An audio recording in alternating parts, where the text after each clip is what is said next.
La venue au monde de Soline et Léonie s'est faite quelques semaines en avance.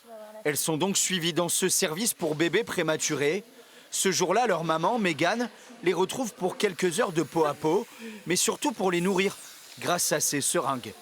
Plus des petites graduations, tout doucement. On est obligé de s'adapter à un contexte très médicalisé et donc c'est créer du lien, différemment, mais créer du lien aussi. Cela permet ainsi de se passer de machines automatisées. C'est pratique. Rachida, puéricultrice dans le service, les partage avec sa collègue suisse. Je ne sais pas si vous alimentez les bébés comme ça, si les parents participent à l'alimentation. C'est un projet qu'on a à Genève, effectivement. Toutes les bonnes idées sont à prendre puisqu'on en réfléchit différemment et mettre tout ça en commun. Je trouve que c'est vraiment ça qui est important pendant ce réseau, en tout cas.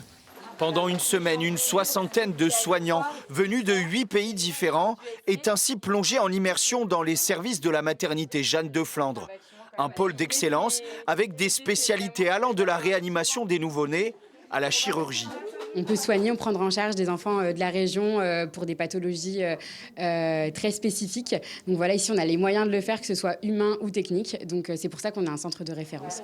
Un échange sur les pratiques médicales, mais aussi sur l'accueil des enfants. Ici, une salle d'attente préopératoire avec des jeux vient d'être installée juste à côté du bloc. Qu'au dernier moment, vous avez l'équipe de bloc qui arrive par cette porte-là et qui vient chercher du coup l'enfant. Certains posent des questions. Est-ce que vous avez une seule pièce commune, quel que soit l'âge des enfants? D'autres prennent des notes.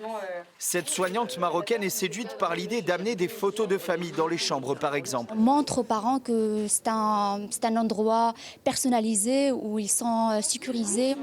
De quoi rapporter quelques idées à Rabat, à Montréal ou Beyrouth, et ainsi échanger pour le bien des enfants et de leur maman.